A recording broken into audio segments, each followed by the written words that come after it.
Assalamualaikum warahmatullahi wabarakatuh.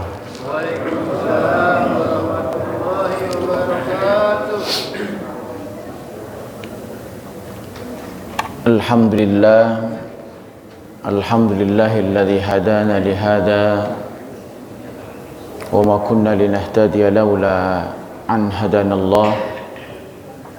Asyhadu an la ilaha illallah wahdahu la syarika lah wa asyhadu anna Muhammadan abduhu wa rasuluhu la nabiyya ba'dah. Allahumma salli wa sallim wa barik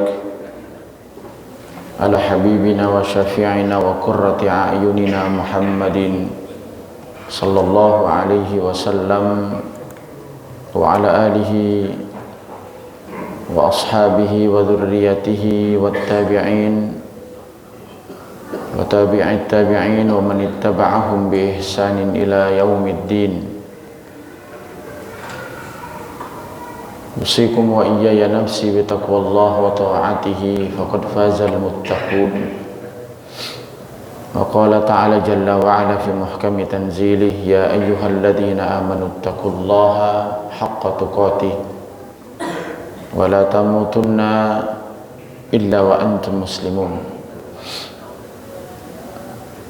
Amma ba'd. Puji syukur mari kita panjatkan kehadirat Allah Jalla wa ala atas karunia-Nya kepada kita semua, atas segala nikmat-nikmat-Nya, nikmat iman, nikmat Islam, nikmat kesempatan, nikmat hidayah, taufik dan inayah, sehingga alhamdulillah dengan izinnya hari ini kita memasuki hari yang ke-10 dari perjalanan ibadah puasa kita. Tentu kita berharap bahwa puasa-puasa yang sudah kita lakukan dengan seluruh aktivitas-aktivitas amal saleh kita semoga diterima oleh Allah Subhanahu wa taala dan diberikan kekuatan untuk istiqomah, tetap semangat, karena perjalanan yang tersisa jauh lebih panjang dibandingkan yang sudah kita lakukan. Dan memang kadang masalah itu ada pada detik-detik akhirnya.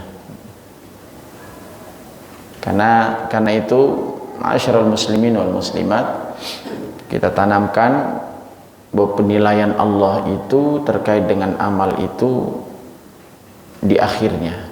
Innamal a'malu bil khawatim. Sesungguhnya amal itu bagaimana akhirnya, bukan bagaimana awalnya. Nah, kita berharap akhirnya yang baik.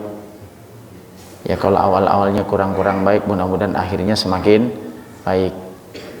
Jangan dirubah, awal-awalnya baik, akhirnya nggak baik. Dan ini menjadi penyakit memang, entah itu penyakit warisan apa penyakit turunan gitu. Kalau udah mulai akhir-akhir Ramadan sudah banyak kemajuan, maju sab yang 10 jadi 9, 8, 7. Ya mudah-mudahan motivasi itu tetap terbangun, maka terus kita memuhasabah diri, mengevaluasi diri setiap waktu dan kesempatan. Mudah-mudahan setiap hari ada perubahan signifikan dalam kehidupan kita terkait dengan amal-amal saleh kita yang belum kita lakukan kemarin, maka hari ini punya kesempatan untuk menambah. Yang mungkin hari ini belum bisa kita lakukan dan kita selesaikan, masih ada hari esok jika Allah masih memberikan. Baik Bapak sekalian, rahmatullah Allah Subhanahu wa taala dan Ibu sekalian jamaah salat subuh yang berbahagia. Pada kesempatan pagi hari ini kita sempatkan sedikit waktu kita untuk i'tikaf dengan niat i'tikaf. Maka sesaat kita akan mendapatkan nilai i'tikaf selain kita mendapatkan nilai thalabul ilmi. Kita awali pada pagi hari ini bersama-sama dengan membaca surah An-Nazi'at Yang sudah hafal seperti biasa tinggal diikuti, yang belum silahkan buka Al-Quran, aplikasi handphone juga boleh. Mudah-mudahan Allah Subhanahu wa Ta'ala akan menambah pundi-pundi amal kita dengan huruf-huruf yang kita baca dari Al-Quran ini. A'udzu billahi minasy syaithanir rajim. Bismillahirrahmanirrahim.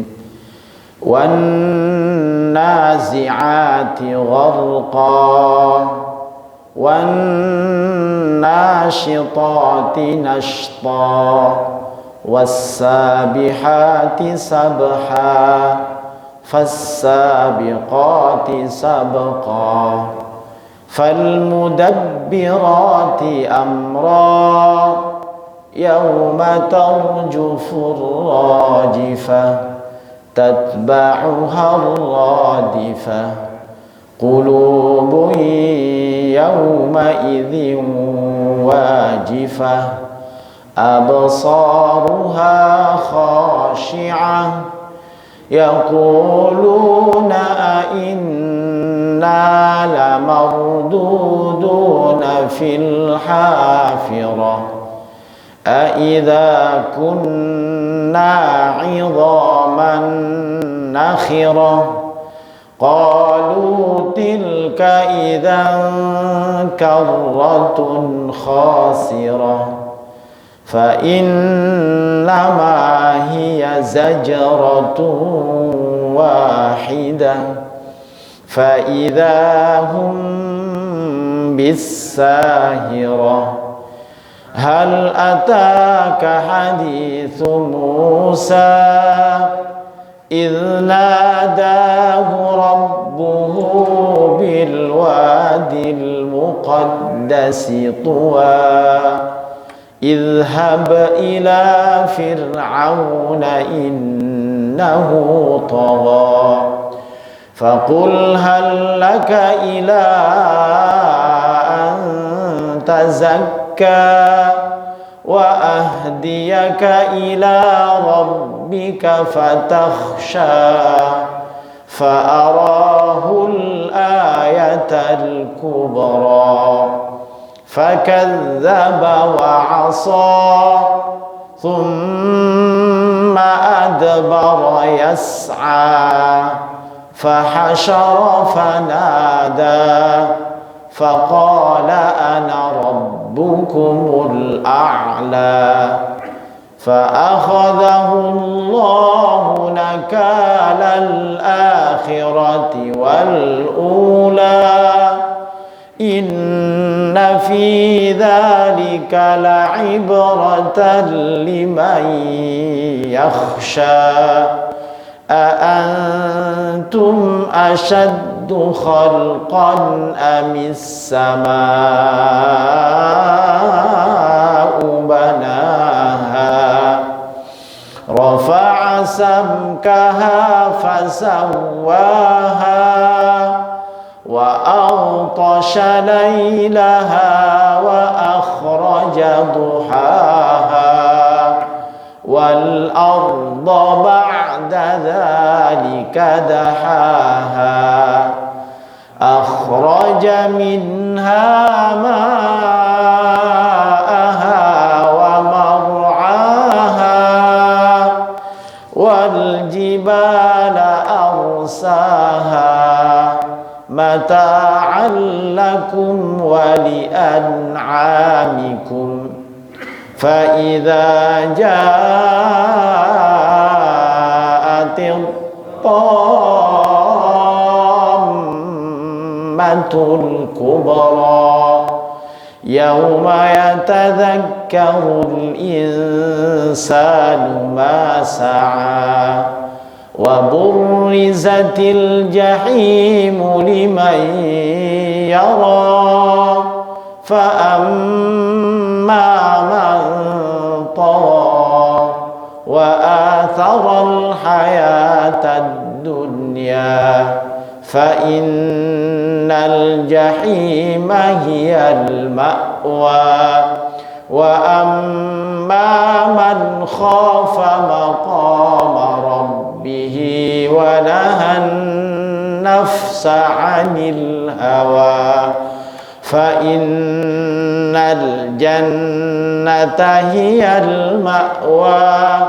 يسألونك عن الساعة أيان مرساها فيما أنت من ذكراها إلى ربك منتهاها إنما أنت منذر من يخشاها كأنهم يوم يرونها لم يلبثوا إلا عشية أو ضحاها صدق الله العظيم. Ma'asyiral muslimin rahimani wa rahimakumullah. Allah Subhanahu wa taala berfirman,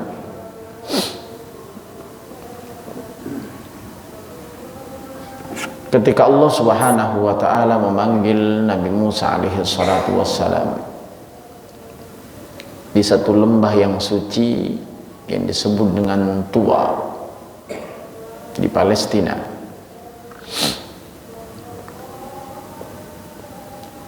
Setelah itu Allah Subhanahu wa taala memberikan titah, idhab ila fir'aun innahu tagha. Pergilah kamu kepada Fir'aun karena sesungguhnya dia adalah tagha. Sebelum kita membahas tentang misi visi pengutusan Musa kepada Fir'aun, terlebih dahulu sedikit kita akan ambil benang merah dari ayat ini, atau ada hikmah yang kita keluarkan dari ayat ini. Kata-kata idhab ila Fir'aun, kata para ulama, ini juga mempertegas akan penetapan Allah Subhanahu wa taala kepada Nabi Musa yang diangkat sebagai seorang nabi. Karena tidak mungkin seseorang yang diperintahkan oleh Allah untuk menyampaikan dakwah misi risalah kepada seseorang yang memang pada masa itu adalah makhluk manusia atau bahkan mungkin sekelompok orang yang memiliki kezaliman, kecuali seseorang itu adalah seseorang nabi utusan Allah. Maka dikatakan tatkala Allah memanggil Nabi Musa di sebuah lembah suci, ini menunjukkan bahwa Allah Subhanahu wa taala langsung berdialog dengan Nabi Musa. Dan memang di dalam ayat yang lain Allah Subhanahu wa taala secara jelas menyatakan kalimat pilihannya kepada Nabi Musa alaihi salatu wassalam. Ada di dalam surah Thaha ayat 13. Wa ana ikhtartuka fastami' lima yuha. Dan aku telah memilih engkau wahai Musa. Berarti ini menunjukkan bahwa kata-kata ikhtartuka berarti ketetapan Allah bahwa Nabi Musa sudah dipastikan menjadi seorang nabi, diutus oleh Allah. Fastami' lima yuha, maka dengarkanlah apa yang aku wahyukan kepadamu. Dialog itu terjadi antara Allah secara langsung dengan Nabi Musa alaihi salatu wassalam. Maka tidak ada satu celah sesungguhnya ketika kita mengatakan bahwa Allah Subhanahu wa taala bahwa Nabi Musa alaihi salatu wassalam itu tidak menerima wahyu secara langsung dan Allah itu berdialog dengan bahasanya sendiri, enggak. Jadi apa yang didengarkan oleh Nabi Musa dan Nabi Musa paham dengan apa yang disampaikan oleh Allah Subhanahu wa taala.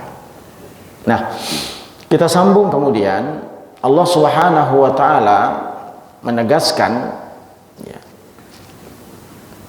bahwa perintah Allah kepada Nabi Musa alaihi salatu wassalam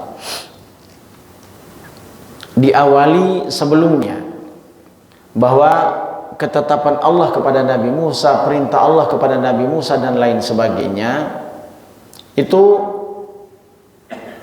buah dari beberapa doa-doa yang disampaikan oleh Nabi Musa alaihi salatu wassalam. Ya.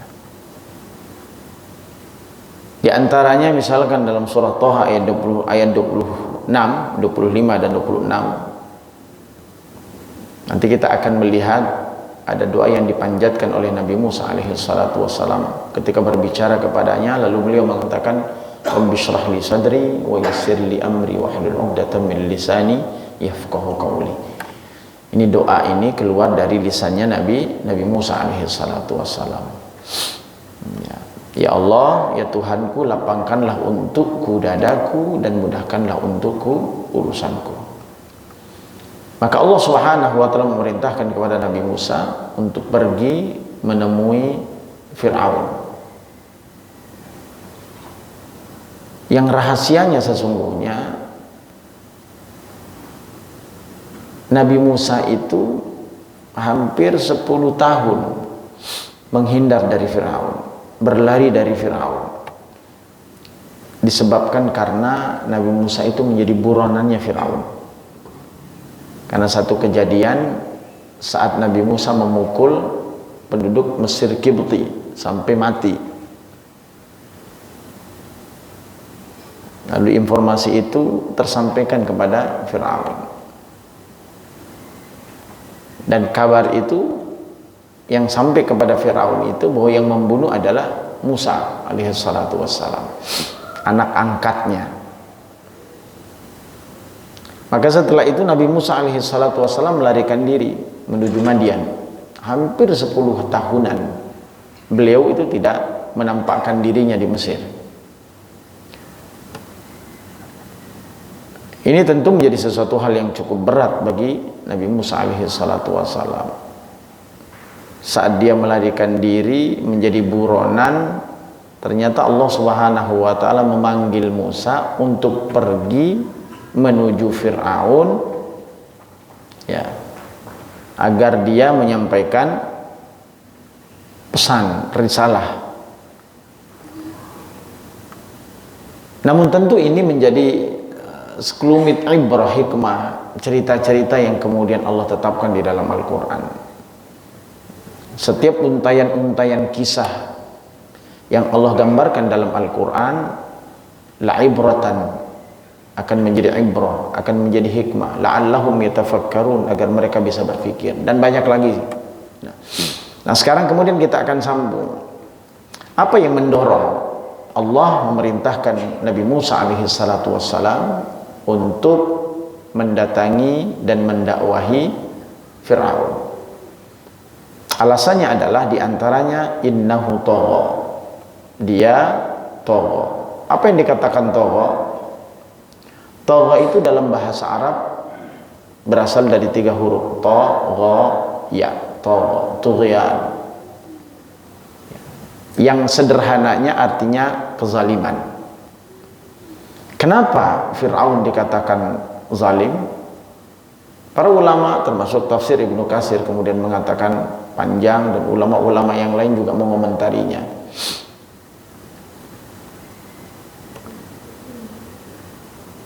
Kezaliman yang dilakukan oleh Fir'aun itu mengandung beberapa hal. Yang pertama, bahwa Fir'aun itu kezaliman yang dilakukannya sebagaimana yang dikutip dalam surah Yunus ayat 75 sampai dengan 92, dan dijelaskan oleh sejumlah kitab-kitab tafsir, bahwa Fir'aun itu kita kenal dulu adalah seorang penguasa Mesir yang cakupan wilayah kekuasaannya luar biasa, dengan bala tentaranya yang luar biasa. Namun dia memiliki sikap kezaliman, tirani, sombong, dan lain sebagainya. Maka yang dicantumkan oleh para ulama, kata-kata togho itu yang pertama adalah karena ketiraniannya, menjadi seorang pemimpin yang sewenang-wenang sehingga tidak ada orang yang berani menentang, karena apapun yang ditetapkan oleh Fir'aun pantang untuk ditolak, bahkan tidak segan. Kalau ada yang menolak, maka Fir'aun melakukan kezaliman yang luar biasa. Kecuali mungkin hanya sebagian dari Bani Israel saja yang membelot, tapi itu pun dengan rasa khawatir dan takut. Dan ini ternyata dicantumkan oleh Allah Subhanahu wa taala di dalam surah Yunus ayat 83. Ada yang beriman, tapi dengan ketar-ketir juga keimanannya ini. Karena memang tahu betul siapa itu Fir'aun, dengan kezaliman yang dilakukannya, dengan tiraninya.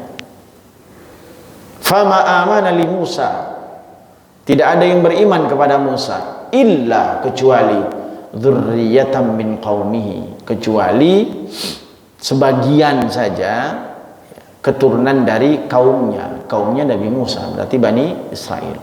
Berarti Mesir Kipti, penduduk Mesir Kipti aslinya itu nggak ada yang beriman. Jadi hanya sebagian, karena mereka tahu betul bagaimana Fir'aun itu. Nah, keimanan mereka itu juga ditambahkan oleh Allah ala khaufin min Fir'aun. Iman mereka kepada Allah, mengimani Nabi Musa itu disertai ketakutan kepada Fir'aun, dan juga wa malaihim, rasa takut dan khawatir kepada pemuka-pemuka kaumnya. Yang kenapa? Ayyuftinahum, karena jika mereka diketahui beriman, maka mereka akan disiksa. Wa inna fir'aun la'alin fil ardi, dan Fir'aun itu benar-benar sewenang-wenang di bumi, penguasa saat itu. Wa innahu laminal musrifin, dan sesungguhnya ia benar termasuk orang-orang yang melampaui batas. Maka tughyan itu melampaui batas. Kata para ulama yang kedua, kata-kata tagha sehingga Nabi Musa harus diperintahkan kepada Fir'aun adalah Fir'aun itu sosok manusia atau penguasa yang mementingkan perhiasan dan kekayaan dunia. Namun akibat kekayaan dan kecintaannya terhadap dunia itu, Fir'aun dan para pengikut-pengikutnya malah terkesan dan menyesatkan kaumnya dari jalan Allah Subhanahu wa taala. Nah, itu pula yang kemudian membuat mereka ma'asyarul muslimin wal muslimat binasa dan terkunci hatinya. Ini dikutip dari tafsir Imam At-Tabari. Yang ketiga, aspek yang ketiga adalah puncak kesombongan Fir'aun yang dicatat di dalam Al-Quran. Bukan hanya sebagai penguasa tangan besi, akan tetapi dia adalah manusia yang paling buruk, bahkan lebih buruk dibandingkan iblis, karena pengakuannya atas ketuhanan dirinya. Jadi Musa itu mengaku diri Tuhan. Aku adalah Tuhan yang paling tinggi, dan tidak ada dalam sejarah orang yang mengaku diri menjadi Tuhan. Kalau ngaku nabi banyak, hampir sekarang juga masih ada ya. Kalau ngaku Tuhan nggak ada. Ini cuman ini Fir'aun. Ana rabbukumul a'la, aku Tuhanmu yang paling tinggi. Ya, bahkan sampai Haman, sekretaris pengawal pribadi itu, ia perintahkan untuk membuat tangga menuju langit. Wahai Haman, buat tangga menuju langit. Buat apa wahai Fir'aun? Aku ingin berbicara dengan Tuhannya Musa. Tapi kata para ulama, Haman tahu betul tentang keterbatasan dirinya. Maka dia mencari alasan untuk tidak membuat tangga, karena nggak akan sampai-sampai ke langit. Maka Haman berkata, sesungguhnya Tuhan Musa itu nggak ada, sehingga dia tidak mendapatkan perintah untuk membuat tangga. Tapi segitu sombongnya Fir'aun itu, sehingga dia mengatakan dirinya sebagai Tuhan. Itu terjadi karena Fir'aun, diantaranya kata para ulama dikutip, Fir'aun itu bukan hanya penguasa yang luar biasa luas kekuasaannya, tapi ternyata dia juga adalah orang yang memang diberikan kenikmatan oleh Allah. Apa kenikmatan diantaranya? Dia tidak pernah terkena sakit, nggak pernah kena sakit, sehat terus. Ini kadang bahaya juga kalau gitu tuh. Ya. Kalau nggak pernah punya masalah hidup biasanya jadi problem itu. Maka ya kalau minta jangan, kalau meminta kepada Allah Subhanahu wa taala itu ya biarkan Allah saja yang menentukan. Jadi kadang-kadang kesombongan itu lahir karena kelebihan, karena keistimewaan. Ya, orang-orang yang sombong itu, orang-orang yang angkuh itu lahir disebabkan karena kelebihannya. Orang yang punya ilmu sombong dengan keilmuannya. Orang yang kaya potensi sombong karena kekayaannya. Sampai kemudian orang yang sehat pun kadang bisa sombong dengan kesehatannya. Orang yang diberikan kekuasaan sombong dengan kekuasaannya. Ini diantaranya. Karena merasa nggak pernah sakit, nggak pernah diuji oleh Allah Subhanahu wa taala, sehingga ini hal faktor yang menyebabkan keangkuhan itu semakin berlipat-lipat. Ya. Karena memang ujian itu Allah ciptakan buat manusia agar manusia itu menyadari akan keterbatasan dirinya. Maka Allah katakan wala nabluwannakum bisyai'in minal khaufi wal ju'i wa naqsin minal amwali wal anfusi wath thamarat wa basyiriz sabirin alladzina idza asabatuhum musibah qalu inna lillah. Agar manusia sadar bahwa kita milik Allah dan kita akan kembali kepada Allah. Jadi ujian-ujian itu juga kalau Allah berikan kepada kita itu memang sengaja Allah berikan karena Allah itu merindukan keluh kesah manusia. Ya. Idza ahabballahu 'abdan ibtalahu liyasma' tadarru'ahu. Kalau Allah mencintai seorang hamba, maka salah satu indikatornya adalah Allah uji dengan ujian. Tapi ujian itu tentu tidak lepas dari kemampuan. Untuk apa? Liyasma' tadarru'ahu. Agar Allah bisa mendengarkan keluh kesah seorang hamba, tangisan seorang hamba, doa seorang hamba, munajat seorang hamba. Maka kemarin kita sampaikan ya, bahwa Fir'aun tidak pernah tertimpa penyakit apapun. Lalu kemudian dikatakan terhadap rakyatnya, Fir'aun itu membagi mereka menjadi berapa kelompok-kelompok. Ya. Satu kelompok-kelompok yang lain, dari kelompok yang kemudian yang paling tidak berdaya dan lain sebagainya. Nah, Bani Israel itu adalah kelompok-kelompok yang paling rendah derajatnya ketika di Mesir, sehingga Bani Israel itu menjadi budak-budak, dipaksakan untuk harus membangun semuanya. Ya. Ya.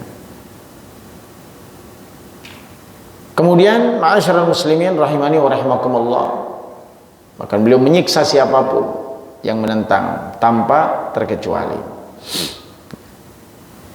Pernah kita dengarkan ada Siti Asyah ya, yang juga istrinya sendiri yang beriman kepada Allah dan ingkar terhadap kekuasaannya ya. Itu pun tanpa terkecuali penyiksaan terhadapnya juga dilakukan.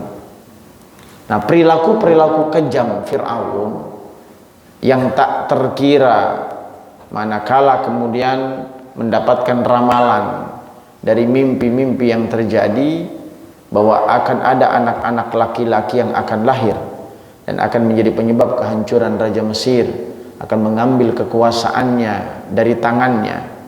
Ketika ia mendengarkan ramalan-ramalan ini, kemudian ini juga menjadi bagian dari sejarah kehidupan Fir'aun yang begitu tiraninya, sehingga ia memerintahkan bila tentaranya, jika tentaranya itu melihat dan menyaksikan ada anak yang dilahirkan dan anak itu adalah laki-laki dan terutama dari Bani Israel, maka Fir'aun memerintahkan kepada pengawal-pengawalnya untuk membunuhnya. Jadi cukup menegangkan saat itu. Ibu-ibu yang hamil ditungguin bukan dengan dokter tapi pengawal. Jadi siapa yang lahir bunuh. Tapi kalau perempuan aman. Ya. Setiap perempuan yang hendak melahirkan maka disiagakan para algojo-algojonya. Jika ternyata anak itu dilahirkan laki-laki, Maka tak sungkan si Al-Gojo itu menyembelih anak tersebut di hadapan sang ibu. Ya.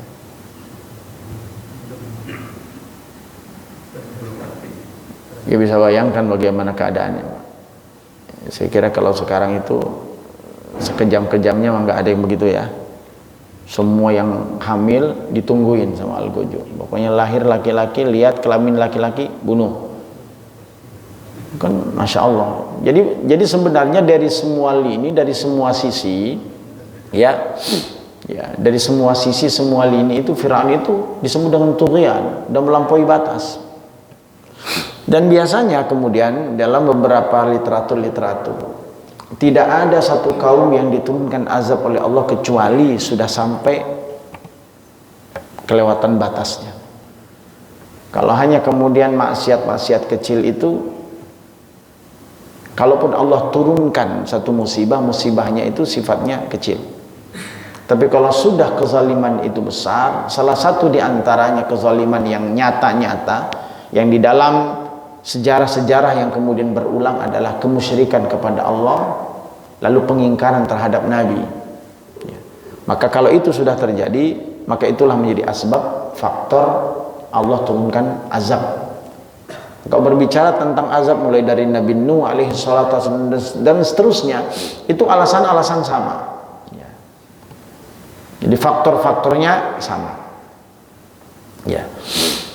Tapi kemudian ternyata ma'asyiral muslimin wal muslimat rahimani wa rahimakumullah, anak yang dikhawatirkan itu tak lain adalah Nabi Musa alaihi salatu wassalam, yang kemudian dalam singkat sejarahnya diselamatkan oleh Allah dengan tangan kekuasaan Allah dengan begitu indahnya caranya.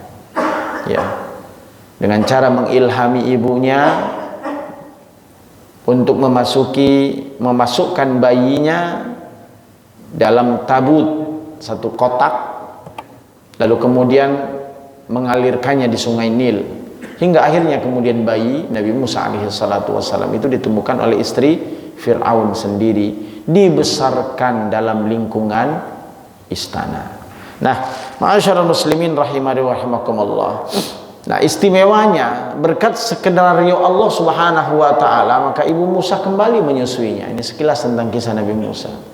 Wa auhayna ila ummi Musa an ardi'ihi fa idza khifti 'alaihi fa alqihi fil yammi wa la takhafi wa la tahzani inna radduhu ilaiki wa ja'iluhu minal mursalin. Berkata Allah Subhanahu wa taala kepada ibunya Nabi Musa alaihi salatu wassalam, kami mengilhamkan kepada ibu Musa, susuilah dia, jika engkau khawatir akan keselamatannya, hanyutkanlah dia di sungai Nil. Ini Allah perintahkan. Biasanya kalau Allah perintahkan segini, kadang-kadang kan otak kita akan berputar, kadang khawatir, takut dan lain sebagainya. Nah, ini ujian keimanan. Sejauh mana kemudian keimanannya ibunya Musa terhadap perintah dan ketaatan terhadap perintahnya Allah itu. Ya. Dan begitu pula dengan nabi-nabi yang lain, yang kadang-kadang kan di luar rasional orang diperintahkan. Nabi Ibrahim diperintahkan oleh Allah untuk menyembelih anaknya sendiri. Ya jelas secara naluri siapa yang pengen, siapa yang mau, nggak mungkin. Tapi ujian ketaatan inilah yang membuat orang-orang saleh itu kemudian tidak pernah berpikir. Ya, innama qaulal mu'minin idza du'u ila Allahi wa rasulihi an yakuna lahumul khirah. Kalau sudah Allah memanggil, Rasulnya memanggil, maka nggak ada kekhawatiran sedikit pun. Nah, ini yang dicontohkan. Meskipun secara pribadi, naluri, fitrah seorang ibu jelas berat untuk mengalirkan anaknya. Tapi kemudian janji Allah kemudian berikutnya disampaikan, ya, fa'alqihi fil la takhafi wa la tahzani. Jangan takut, jangan pula bersedih. Apa janji Allah? Inna radduhu ilaik. Sesungguhnya kami pasti mengembalikannya kepadamu dan menjadikannya sebagai salah seorang rasul. Ini belum terjadi. Bagaimana perjalanan berikutnya? Bagaimana dia bisa bertemu? Kan nggak ada bayangan ibunya, seorang ibu saat itu. Hingga konklusinya di akhir bagaimana pertemuan indahnya. Ya, masih ingat pada pertemuan yang lalu kita sampaikan. Ternyata kemudian Nabi Musa alaihi salatu wassalam yang berada di istana itu tentu membutuhkan ASI, membutuhkan susu sebagai asupannya. Ternyata semua orang yang kemudian hadir ada saat itu dengan segala macam susu yang kemudian disuguhkan, itu tidak ada yang cocok buatnya. Nangis terus. Hingga kemudian para penggawa-penggawa itu mesti harus keliling pasar untuk mencari siapa kira-kira yang bisa menyusuinya. Maka dalam Al-Quran surat Thaha ada kakaknya Nabi Musa yang menyaksikan para algojo, para pengawal itu sedang mencari ibu susuan untuk seseorang anak yang ada di istana. Maka kakak itu menyusuri, mengikuti sampai istana, dan dia mengenal betul siapa Musa. Ia tawarkan, aku bisa meyakini bahwa ada seseorang yang bisa menyusuinya, padahal itu adalah ibunya. Ini cara Allah, indah betul ya. Jadi kalau kita mengikuti takdirnya Allah itu pasti happy ending. Cuman prosesnya yang kadang-kadang berat gitu. Usaha kayaknya susah banget jalannya, tapi terakhir pasti dengan keimanan, ketaatan kita kepada Allah, mesti Allah akan berikan jalannya. Cuman kadang berliku-liku perjalanan itu. Ini hikmahnya. Nah, apa yang kemudian terjadi, ma'asyiral muslimin wal muslimat rahimani wa rahimakumullah? Akhirnya diterimalah ibunya Nabi Musa untuk masuk ke istana. Dan setelah itu menyusui. Berbeda tentu hasilnya. Karena yang menyusui adalah ibu kandungnya sendiri, ya antep aja, Pak. Pas. Maka dua kenikmatan. Janji Allah terpenuhi apa tidak? Radduhu ilaik. Aku akan kembalikan Musa kepadamu. Dan itu cara Allah mengembalikan Musa. Bukan hanya itu, Allah tambahkan lebih karena pengorbanan ibunya Nabi Musa. Jadi Nabi Musa kemudian bukan hanya bertemu dengan ibunya, atau ibunya bukan hanya dipertemukan oleh Nabi Musa, tapi ternyata ibunya pun mendapatkan insentif, dapat gaji dari istana karena menyusui. Dan itu menjadi rahasianya Allah Subhanahu wa ta'ala. Toh pada akhirnya Nabi Musa dibesarkan oleh ibunya sendiri. Nah, baik. Nah, di antara misi berikutnya yang juga disampaikan, idhab ila fir'auna innahu tagha, oleh para ulama disampaikan bahwa Nabi Musa itu datang kepada Fir'aun untuk meminta kepada Fir'aun agar Bani Israel itu dibiarkan pergi bersamanya dan tidak lagi diperbudak ya. Karena memang Bani Israel jumlahnya cukup banyak. Dan beberapa hukuman yang Allah berikan kepada Bani Israel itu kan Allah pencar di muka bumi ini, lalu kemudian Allah uji mereka menjadi kelas bawah. Dan mereka itu Nabi Musa ingin datang selain memang menjadi seorang rasul, menjadi seorang rasul yang akan menyampaikan bukti kebenaran. Nah, selanjutnya kemudian Allah Subhanahu wa ta'ala mengatakan apa yang mesti harus dilakukan oleh Nabi Musa kepada Fir'aun. Gambaran kita sebelum kita mengkaji tentang ayat-ayat Al-Quran, yang terbayang di dalam diri kita bahwa orang-orang yang seperti itu ganasnya, kasarnya, yang tidak punya peri kemanusiaan, mestinya diapain? Mesti dihanguskan dari bumi kan gitu. Nggak pantas untuk hidup, nggak layak untuk hidup. Tapi ternyata Allah Subhanahu wa ta'ala mengatakan hal yang lain. Qul hallaka ila an tazakka. Dan katakanlah kepada Fir'aun, wahai Musa, adakah keinginan bagimu untuk membersihkan diri dari kesesatan? Dalam ayat ini Allah Subhanahu wa ta'ala berfirman, faqula lahu qawlan layyina la'allahu yatadzakkar aw yakhsha. Jadi ayat yang lain dikatakan, maka wahai Fir'aun, wahai Musa, datangilah Fir'aun, lalu dakwahi dia dengan kata-kata yang lembut, dengan harapan mudah-mudahan dia sadar atau dia akan takut. Ibnul Qayyim rahimahullah di dalam satu kitabnya yang disebut dengan At-Tibyan fil Aqsamil Quran menjelaskan betapa lembutnya perkataan Musa kepada Fir'aun tatkala mendakwahi Fir'aun. Nah, pesan moralnya adalah Allah Subhanahu wa ta'ala itu tahu betul siapa Fir'aun. Tapi ternyata pola dakwah yang disampaikan itu awalilah dengan kelembutan. Karena kelembutan itu akan membuat tumbuhnya kesadaran. Ditarik oleh ahli-ahli psikolog dalam mendidik anak. mana sesungguhnya yang lebih tepat untuk bisa menyadarkan anak didik dan lain sebagainya, maka tentu menumbuhkan kesadaran dalam dirinya itu jauh lebih efektif dibandingkan harus memaksakan mereka untuk melakukan sesuatu. Karena urusan kesadaran itu kan hati. Kalau sudah hati yang kemudian dipanggil, hati yang disentuh, maka saya yakin kesadaran itu juga kesadaran sepenuhnya. Kalau kita kemudian memaksakan seseorang, memaksa dengan paksaan tapi tidak kita sentuh hatinya, bisa jadi kemudian dia akan melakukan sesuatu karena keterpaksaan.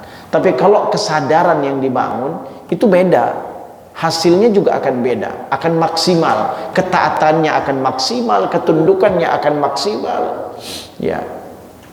Maka dikatakan oleh Ibnul Qayyim Al-Jauzi, ada beberapa pola yang kemudian disampaikan, dikatakan atau yang dilakukan oleh Nabi Musa kepada Firaun.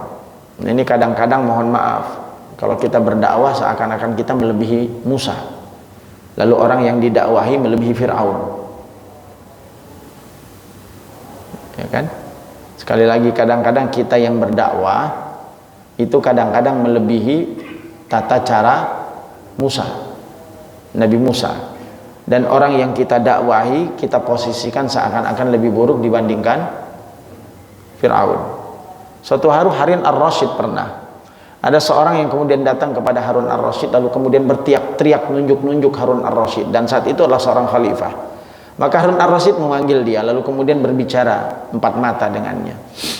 Kenapa engkau teriak-teriak kepadaku? Karena engkau melanggar, wahai Harun Ar-Rasyid, karena engkau menyeleweng. Lalu kata, apa yang dikatakan oleh Harun Ar-Rasyid di dalam sebuah kalimatnya, wahai fulan, mana yang lebih mulia, engkau atau Nabi Musa? Tentu Nabi Musa. Lalu mana yang lebih buruk, aku atau Fir'aun? Tentu Fir'aun. Tapi kenapa kemudian dakwahmu jauh lebih buruk caranya dibandingkan Musa kepada Fir'aun? Jadi bahasa-bahasa seperti ini, ma'asyarul muslimin rahimani wa rahimakumullah, ini perlu untuk kita kaji lebih dalam lagi, lebih luas lagi. Nah, Ibnul Qayyim Al-Jauzi mengatakan bahwa apa yang kemudian disampaikan, pola yang kemudian dilakukan oleh Nabi Musa kepada Fir'aun. Pertama, tatkala Nabi Musa alaihi salatu wassalam mendakwai Fir'aun, Nabi Musa tidaklah menghantarkan perkataan dalam bentuk perintah. Wahai Fir'aun, taatlah, bukan. Jadi kalimatnya bukan demikian. Ini kan kalau bahasa taatlah itu kan berarti perintah. Ya. Kalau engkau tidak taat kepadaku, engkau akan dimasukkan ke neraka jahanam. Kan serem banget itu. Ini pola qaulan layyina. Ini subhanallah, ini Allah menggunakan bahasa ini. Tetapi Nabi Musa alaihi salatu wassalam datang kepada Fir'aun menggunakan metode. Apa metodenya? Menawarkan dengan mengatakan, adakah keinginanmu untuk mensucikan dirimu? Itu dari sisi tuturan bahasa, dari kandungannya itu sudah beda itu. Ya kalau bahasa kita, kalau anak sholat gitu. Tapi kita tidak menyentuh kognitifnya, kita tidak menyentuh hatinya.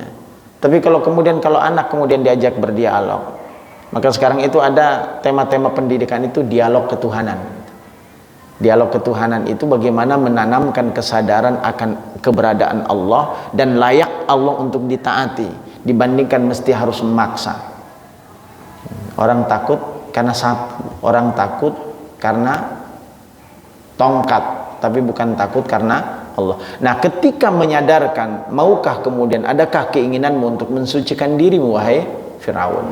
Ini yang disebut dengan kata-kata yang di awal, hallaka ila antazakka, maukah? Ya. Kalau kemudian jawabannya iya, maka apa yang kemudian akan terjadi? Yang kedua, kata Ibnul Qayyim Al-Jauzi di dalam kitabnya Tibyan, perkataan Nabi Musa kepada Fir'aun, antazakka, adakah keinginanmu untuk mensucikan dirimu?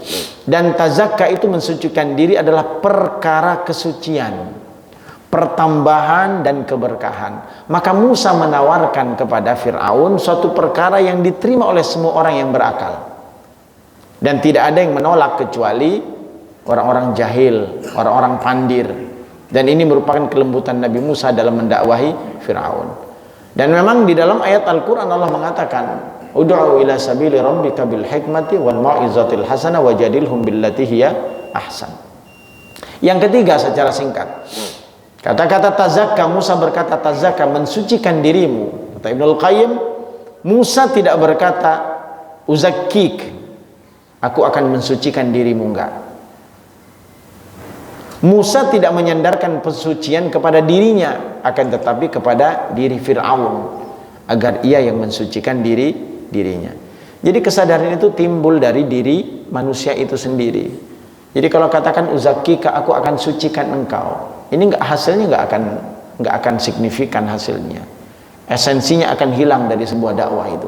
Tapi kalau engkau sadar sendiri dengan kesadaran yang timbul dalam dirimu, maka itulah metode-metode dalam berbicara dengan para raja dan para pembesar yang kemudian dijalankan oleh Nabi Musa. Dan begitu juga Nabi Muhammad SAW ketika beliau menjadi seorang nabi. Beliau datang kepada para pembesar-pembesar raja-raja saat itu, Herakles dan lain sebagainya. Beliau sampaikan surat, beliau ajak dengan penuh kesadaran. Jadi tidak ada unsur pemaksaan. Dan ketika ada pemaksaan, maka itu sesungguhnya telah menyeleweng dari norma-norma perintah Allah.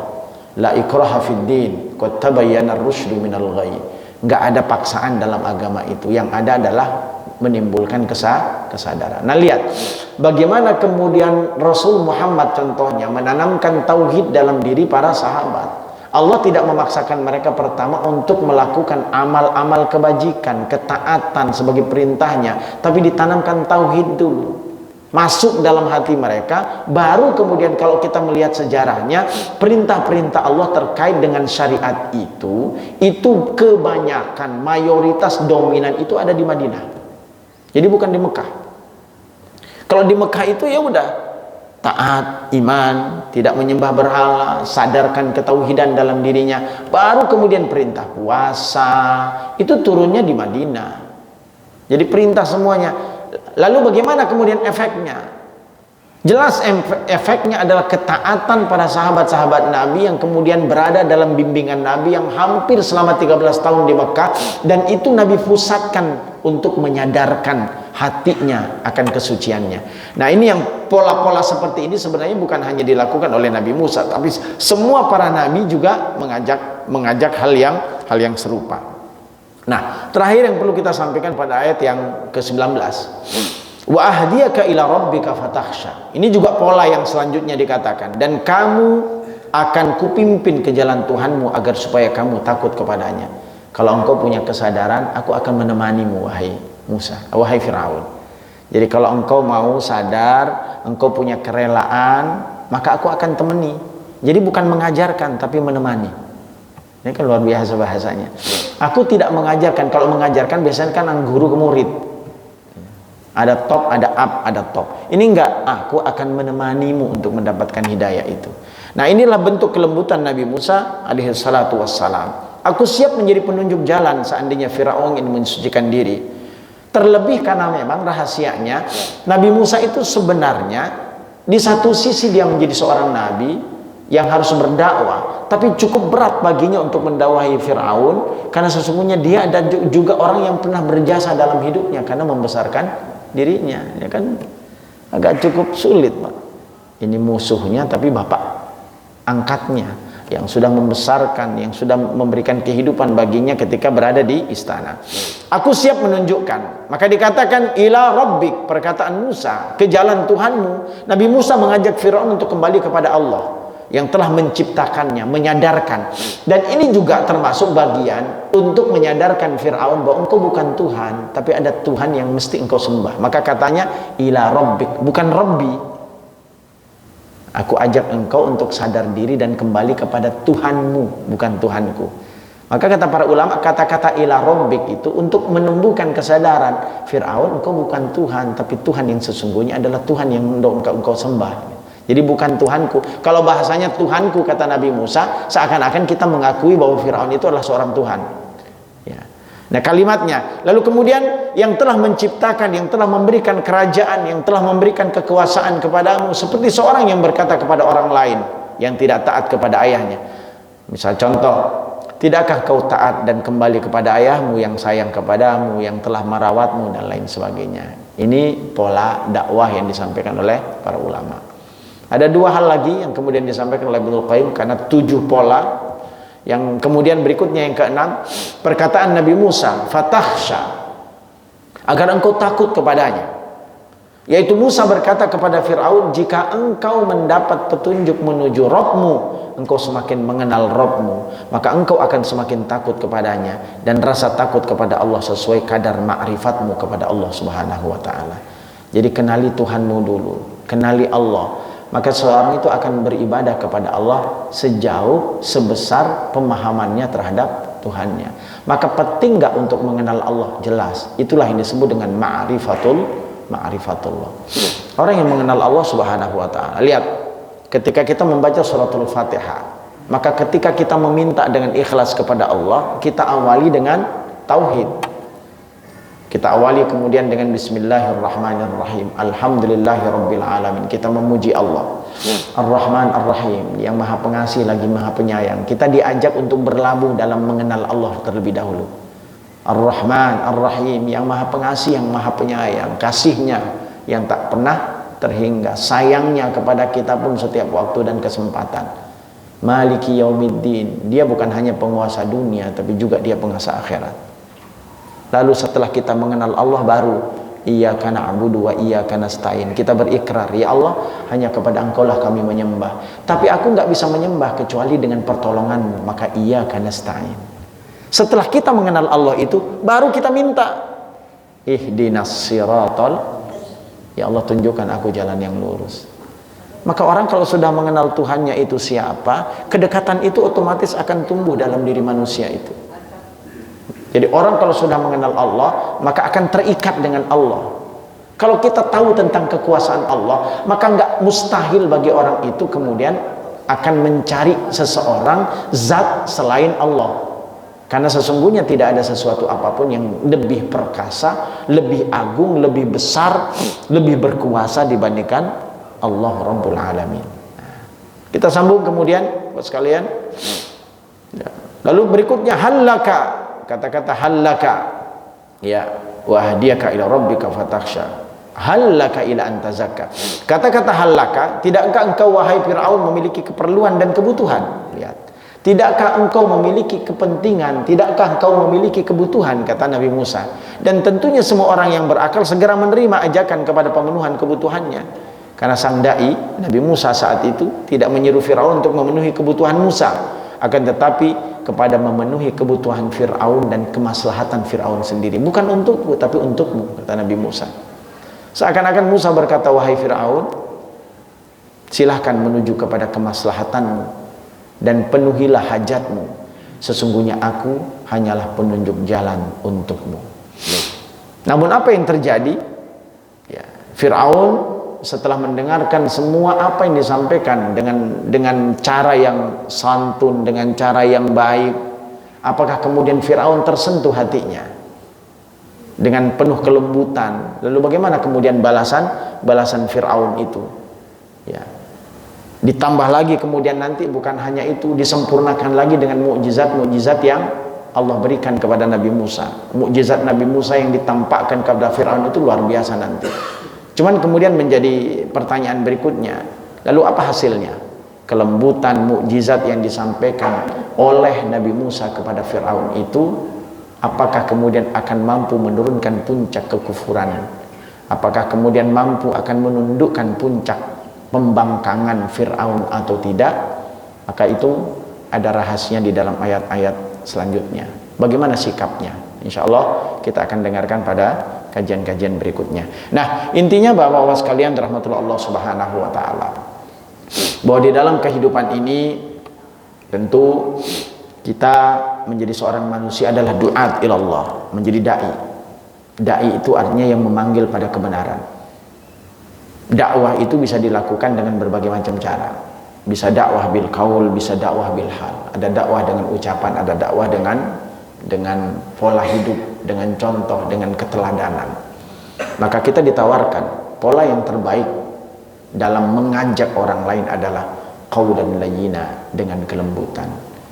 membangun kesadaran audiens yang mendengarkan, anak yang menjadi amanah kita, anak didik yang kemudian menjadi menjadi objek dari pendidikan yang kita lakukan. Maka ketika kita menyadarkan dengan cara dan pola yang dicontohkan oleh Allah Subhanahu wa taala untuk kita, maka kita berharap ada hasil yang baik dari hal itu. Maka mulai merubah pola sekarang. Jadi kalau ingin mengajak kepada kebaikan bukan dengan cara pemaksaan, tapi mengajarkan dan menumbuhkan kesadaran. Mudah-mudahan dengan menumbuhkan kesadaran itu akan semakin kuat pondasinya, dan insya Allah kapanpun, dimanapun akan lahir kesadaran dalam diri seorang anak itu. Terkait dengan anak, ada satu kalimat yang penting, teruslah berikan nasihat untuk mereka, karena kita tidak tahu kapan kemudian kesadaran itu akan tumbuh dalam diri anak tersebut. Bisa jadi saat kita hidup, tapi bisa jadi saat kita mati, tapi nasihat itu akan membekas dan bisa menjadi perubahan besar di dalam perkembangan seorang anak tersebut. Saya kira ini Bapak yang bisa kita sampaikan pada pertemuan kita. Masih berlanjut nanti kisah Fir'aun dan kisah Nabi Musa belum tuntas karena cukup panjang beberapa ayat-ayat yang akan dibahas. Sampai di sini, selamat melaksanakan ibadah puasa. Mudah-mudahan Allah Subhanahu wa taala berikan hidayah, taufik dan inayah untuk bisa melaksanakannya dengan sempurna. Allah mudahkan langkah kita untuk bisa mengisi Ramadan kita hari ini dengan amal-amal soleh yang banyak, dan semoga Allah menerima amal ibadah kita semua. Subhanakallahumma wa bihamdika asyhadu an la ilaha illa anta astaghfiruka wa atubu ilaik. Assalamualaikum warahmatullahi wabarakatuh.